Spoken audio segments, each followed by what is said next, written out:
If you endorse me in the state of Florida, which we love, we all love Florida. And remember, Florida is easier than other places. You have the ocean and you have the sun. There's something about that works.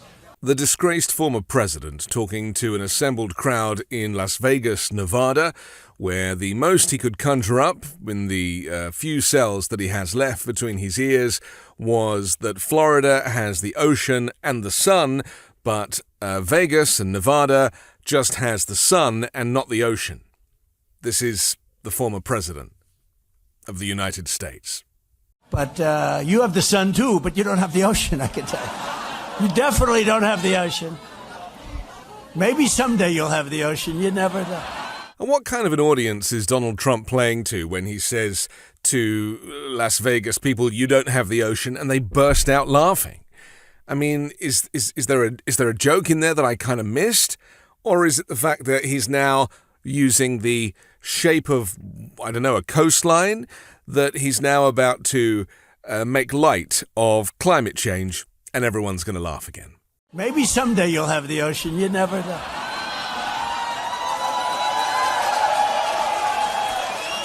So he's joking about the land eroding so much because of climate change that eventually Nevada could be on the coast. And everyone is laughing and whooping about that, and it's very, very funny. Except it's not that funny. Someday. Hopefully it's a long time away, right? Hopefully. And then he goes on to say, someday, hopefully it's a long time away. Not really taking any responsibility for the fact that during his 4 years as president, he deregulated pretty much every protection that was in place to reduce emissions, contributing to global climate change. Probably because he doesn't know what climate change is. Like, he cannot get his head around it. And do you remember when he was interviewed about it when he was president? And he would always say, we have got the cleanest water and the cleanest air. We have the cleanest water. It's crystal clean. And I always say I want crystal clean water and air. So I haven't heard his comments, but we're setting records environmentally. Sir, that's not climate change. I mean, this guy practically gutted the Environmental Protection Agency.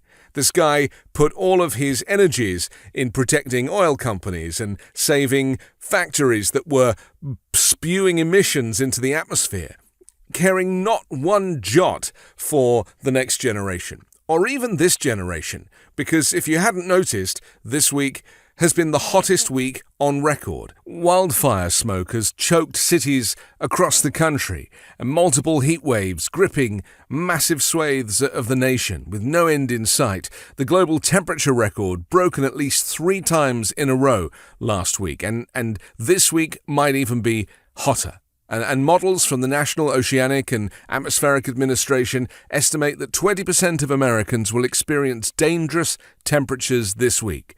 We are now experiencing the climate change that they warned us about. They've been warning us about this for the last 50 years. We knew what it was all about. We knew that carbon emissions were the cause of this. We knew it was coming, and now it is so hot, some people cannot go out. They cannot live their lives. They stay in, turn on the air conditioning system, which again puts out even more gas and defeats the object. So, let's be very clear. Other countries around the world have been taking climate change seriously for the last 20 or 30 years. They've been investing in renewables and green energy, harnessing the power of the sun, which, is a very small investment for quite a lot back. They're using wind technology, turbines. They're using wave technology in the sea and on the coasts. It can be done. Costa Rica is 100% renewable. There's absolutely no reason why the entire United States could not be using renewables. And for some reason, here in the US, it has been politicized. For some reason, the climate crisis, which is a real thing, it's not a Democrat thing. It is science, and it is an opinion that goes right around the world. Every climate scientist is involved, and they are all of the same opinion and same agreement that the data and the science doesn't lie. And yet, for some reason, here in the US, it has become a partisan issue, and Donald Trump can get on stage in front of a whole bunch of his fans and make jokes about the climate crisis, and everybody laughs. You'll have the ocean, you never know.